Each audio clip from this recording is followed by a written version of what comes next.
kelompok 5 pada mata kuliah Geografi Regional Dunia yang diampu oleh Bu Novida dan juga Bu Nur Hasanah. Jadi hari ini kami mau melakukan tugas project dalam bentuk podcast tentang perubahan iklim yang ada di hutan Amazon. Tapi sebelum sampai di sana, kami mau ceritain dulu nih pengalaman kami waktu kuliah kerja lapangan 2 yang dilaksanakan di Kota Batam. Mungkin kita mulai dulu dari pengalaman yang dialami oleh Asa ya. Kira-kira gimana sih menurut Asa Batam itu sama Kota Medan? Apakah ada perubahan yang cukup signifikan yang Asa rasain dari ketika di Batam atau yang berbeda banget nih dari Asa waktu di Medan? Kalau misalkan dari pengalaman, saya rasa itu pengalaman yang sangat seru sekali. Tapi kalau misalkan dibilang perbedaan antara Batam dan juga Medan, itu yang paling pertama pasti yang paling saya lihat itu adalah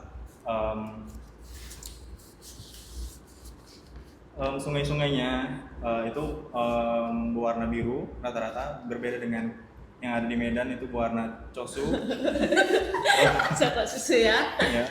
Terus kalau misalkan yang paling berkesan bagi saya kemarin itu pada saat kita mau pergi ke tempat penelitian kita kayak misalnya industri, mangrove sama rawan banjir. Rawan banjir. Nah di situ aku, Franz sama Ferdi, di situ kami salah bus. Nah jadi kami yang harusnya ke tempat industri, kami itu ke tempat mangrove. Jadi pada saat kami di sana, kami cuma ngomong gitu doang kan. Jadi kami gini, orang itu pada nyata dengan instrumen yang mereka udah sediakan kan, kan memang mereka tempatnya mangrove. Nah tapi kami gini-gini lah kami, ya bang. Jadi selama di mangrove itu apa aja nih kegiatan yang dilakuin selama di mangrove? Apakah ikut nanam juga kah atau cuman benar-benar ngeliatin teman-teman yang lain yang ngerjain instrumennya? Kami ngeliatin sambil kami paling bercanda gini, Franz udah nyakos siapin instrumenmu, nggak bilang gitu. Disitulah pokoknya kami lebih banyak bicaranya daripada ikutin kegiatannya gitu ya. Karena memang salah naik bus gitu ya. Nah, kalau misalnya Ica ada pengalaman tertentu kah atau sama juga kayak Asa salah bus atau pas ini busnya kali ini? Kalau untuk bus itu aku pas ya, dan untuk di Batam itu yang aku lihat atau yang paling berkesan untuk aku itu yang aku lihat tentang infrastruktur yang sangat mendukung skala di industrinya, karena kita tahu sendiri di Batam itu kan pusat industri ya. Nah bayangkan jalan utamanya itu saja bisa 4-5 jalur jalan yang mungkin itu sengaja didesain untuk memastikan logistik dan mobilitas industri itu berjalan lancar, dan di mana juga letak Batam itu strategis ya, berbatasan langsung dengan Singapura. Jadi yang paling berkesan untuk aku itu tentang infrastruktur gitu. Berarti memang jalannya lebar-lebar, ya, luas. Kalau di Medan kan dia cuma ada 2 jalur jalan aja gitu. Karena di Batam lebar jalannya jadi jarang macet juga ya. Ya di Batam juga nggak ada kemacetan kayak di Medan. Kalau misalnya Kaila, ada perspektif yang berbeda nggak dari kedua teman-teman kita ini? Kalau dari aku sih, aku tuh cukup memperhatikan pemandangan alamnya. Jadi mungkin karena Batam itu memang dia pulau yang bisa dibilang kecil gitu ya. Rata-rata daratannya itu cenderung berbukit gitu, sehingga yang aku perhatiin bahkan untuk membangun sebuah jalan yang kita mau pergi ke kilometer 0 itu kita tuh melewati perbukitan yang perbukitan itu tuh udah dibelah gitu untuk supaya bisa jadi jalan menuju si kilometer 0 itu. Terus juga hal lain yang membuat aku berkesan adalah makanannya, seafoodnya, gonggong. Gonggong ya, semua makan ya gonggongnya ya berarti. Waktu awal denger kayak hah gitu, karena kan gonggong di Medan tuh punya arti yang lain gitu ya kan. Jadi makan seafood gonggong, terus juga air minumnya. Nah, air minum di sana itu kan mereknya Sanford. Ya, Sanford pasti. Yang dimana airnya itu dari air hujan yang ditampung di waduk gitu. Jadi itu hal-hal yang menarik di sana sih. Karena memang kita bahas Sanford ya, karena memang Sanford itu kan minuman yang diolah langsung oleh Batam, kemudian didistribusikan di daerah itu aja. Jadi satu Batam itu semua orang minumnya Sanford. Kita jadinya jarang nggak sih ngelihat merek-merek mineral lain selain Sanford, karena itu yang di display itu yang paling depan semua Sanford gitu kan. Dan kita dari hari pertama sampai hari terakhir kita pulang minumnya tetap Sanford kan. Tapi kebayang nggak sih kalau misalnya KKL 2 kita kemarin bukan dilakuin di Batam, tapi dilaksanain di hutan Amazon? Tapi itu jatuhnya bukan ke liburan nggak sih? Bukan penelitian. Itu lebih ke kita tuh mencari cara untuk bertahan hidup. Ya gitu ya, karena kalau misalnya kita ngebayang kita di Batam kayak tidurnya di hotel, ngelihat jalan Nyaman lah ya, nyaman, lihat jalannya lebar-lebar, nggak ada macet dan nggak ada keributan. Kayak pagi-pagi tuh bunyi klakson, nah gitu kan selama kita di Batam tuh nggak ada ngebayangin tentang itu ya. Kalau misalnya kita tiba-tiba ke hutan Amazon, betul-betul kita harus bertahan hidup kan, karena di hutan Amazon itu selain hutannya yang luas, pohon-pohon di sana juga kayaknya jarang kita temuin nih di hutan-hutan lain.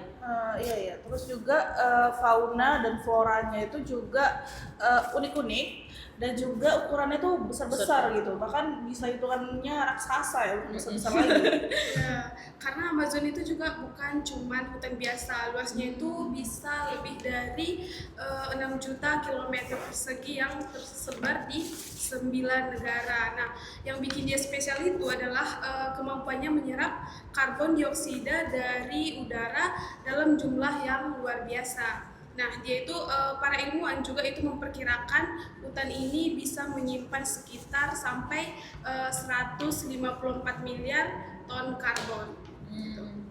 Jadi tuh hutan Amazon itu bukan cuma luas ya, tapi dia juga padat. Sampai cahaya matahari aja tuh susah untuk menembus hutan Amazon itu sendiri. Dan selain dia menyerap ya karbon dioksida tadi, hutan Amazon ini juga menerima curah hujan lebih dari 180 cm setiap tahunnya. Lalu curah hujan tersebut didistribusikannya kembali ke atmosfer lewat evaporasi. Ini yang bikin iklim di Amerika Selatan dan sebagian Amerika Utara itu tetap stabil.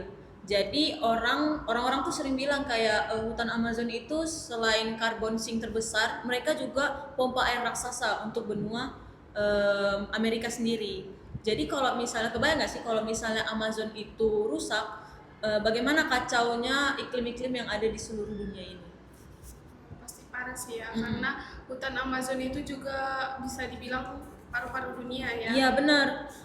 Jadi sekarang pun kayaknya kita udah mulai ngeliat nih tanda-tanda kerusakan dari hutan Amazon. Kayak udah mulai ngerasain kan akhir-akhir ini kayak cuacanya tuh jadi lebih panas, tiba-tiba hujan, tiba-tiba terik. Kayaknya itu juga berpengaruh nggak sih dari kerusakan hutan Amazon itu? Jadi seberapa parah hutan Amazon sekarang tuh, Nas? Nah, kalau misalnya kondisi hutan Amazon sekarang ya, itu ada studi yang pernah mengatakan di jurnal Nature tahun 2025 itu mengatakan bahwa sekarang hutan Amazon itu udah hampir mendekati yang namanya iklim hipertropis. Kondisi ini ditandai sama panas yang ekstrim dan juga kekeringan yang sangat panjang gitu. Oh, kelihatan seram ya. Apa itu hipertrofis? Nah, iklim hipertropis itu nih kita bayangin hutan Amazon sekarang mengalami kekeringan selama beberapa minggu dalam 1 tahun. Tapi kita bayangi kalau misalnya tren kekeringan ini terus berlanjut, akan diprediksi tahun 2100 hutan Amazon ini mengalami yang namanya kekeringan sampai 150 hari dalam 1 tahun. Jadi hampir setengah tahun kita mengalami yang namanya kekeringan.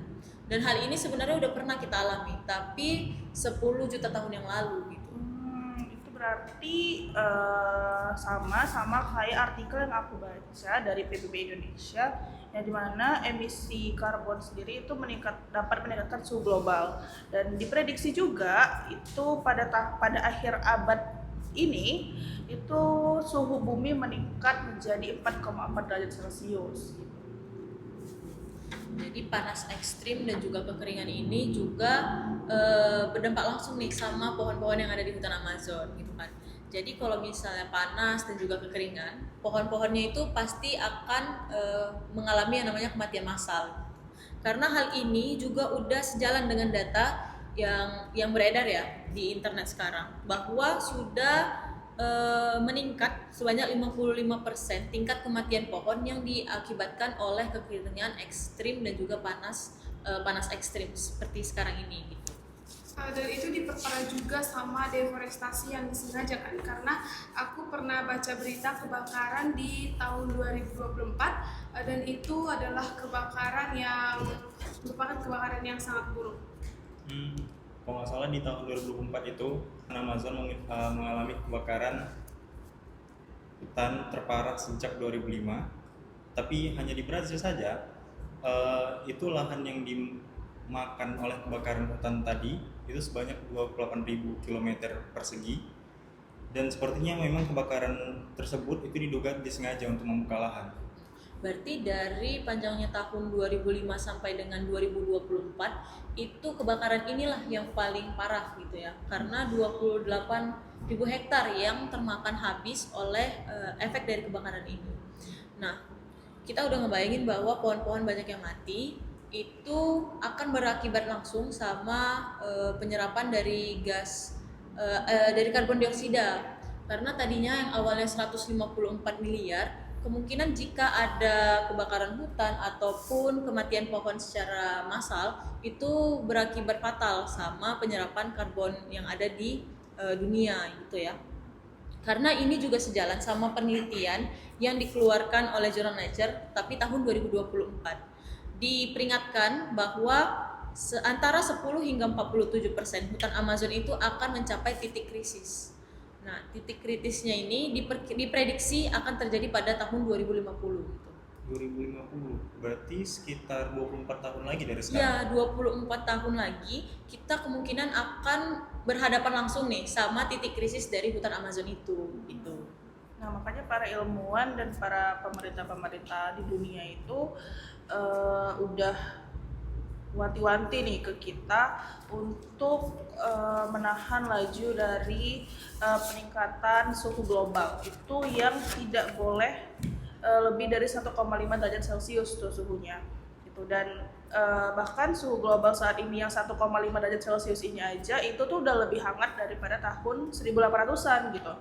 Dan di Amazon sendiri itu juga sudah dibatasi deforestasinya itu tidak boleh lebih dari 10% wilayah Amazon gitu. Karena kalau udah lebih pasti akan nyebabin kerusakan-kerusakan yang tadi ya, gitu. Ya, itu tepat sekali, dan itu kenapa isu ini bukan cuma urusan orang Brazil ataupun urusan dari Amerika Selatan. Ini termasuk urusan kita semua, termasuk kita yang tinggal di Asia Tenggara. Karena para peneliti bahkan itu menyebut hutan hujan di Asia Tenggara pun menghadapi ancaman yang serupa. Berarti hutan tropis ya. Iya. Hutan tropis yang ada di Asia Tenggara itu juga udah mengalami Ancaman. kondisi-kondisi yang sama seperti yang dialami oleh Amazon, seperti panas ekstrim dan juga kekeringan. Karena seperti isu yang udah lagi hype ini sekarang itu terjadi di Kabupaten Samosir. Ya, Terjadi kekeringan ekstrim di Kabupaten Samosir, padahal di Samosir sendiri itu dilintasi oleh danau ya. Dikelilingi, maksudnya dikelilingi oleh Danau Toba, tapi bisa mengalami krisis air bersih. Nah, itu mungkin disebabkan oleh perubahan iklim yang kita rasakan seperti sekarang ini. Nah, jadi sebenarnya tugas kita sebagai mahasiswa ya, apalagi jurusan pendidikan geografi yang tentunya berkenaan langsung sama isu-isu lingkungan seperti ini. Mungkin ada nggak sih kira-kira yang bisa kita lakuin untuk setidaknya mengurangi dari pemanasan global dan juga perubahan iklim yang ekstrim ini? Mungkin bisa dari hal-hal sederhana sih Nas gitu, kayak misalnya dengan penggunaan listrik yang bijak gitu ya, tidak berlebihan ya. Kalau misalnya udah selesai ngecas HP-nya atau laptopnya mungkin udah bisa gitu dicabut gitu, jangan langsung tinggal aja gitu ya kan. Buru-buru ya kan, Iya, tinggal gitu. atau kalau malam-malam tuh biasanya ngecas sampai pagi gitu, bahkan itu berlebihan gitu. Dan juga mungkin hal sederhana lain dengan melakukan gerakan-gerakan menanam pohon gitu, kayak yang sudah dilakukan oleh para influencer, salah satunya Jeremy Owen. Iya. Mungkin dengan kemajuan teknologi sekarang, isu lingkungan itu jauh lebih gampang untuk kita dapat informasinya terkait dengan mungkin membersihkan sungai ataupun isu-isu soal penanaman pohon itu udah jauh lebih gampang kita akses karena kemudahan internet sekarang. Mungkin itu salah satu cara yang paling mungkin untuk kita lakuin ya. Ketika di rumah, scroll TikTok, ada semacam campaign tentang isu lingkungan, mungkin kita bisa bantu. Kalau kita nggak bisa bantu secara fisik, mungkin kita bisa bantu secara material kali dengan memberikan donasi ataupun hal lainnya gitu. Mungkin itu aja sih yang akan kita bahas di podcast kita hari ini tentang perubahan iklim yang ada di hutan Amazon yang ancamannya udah kita rasain sampai di Asia Tenggara. Mungkin ada lagi dari teman-teman lain yang mau menyampaikan sesuatu. Mungkin tidak ya, kita tutup aja podcast kita hari ini dan sampai jumpa di video podcast kita selanjutnya. Dah.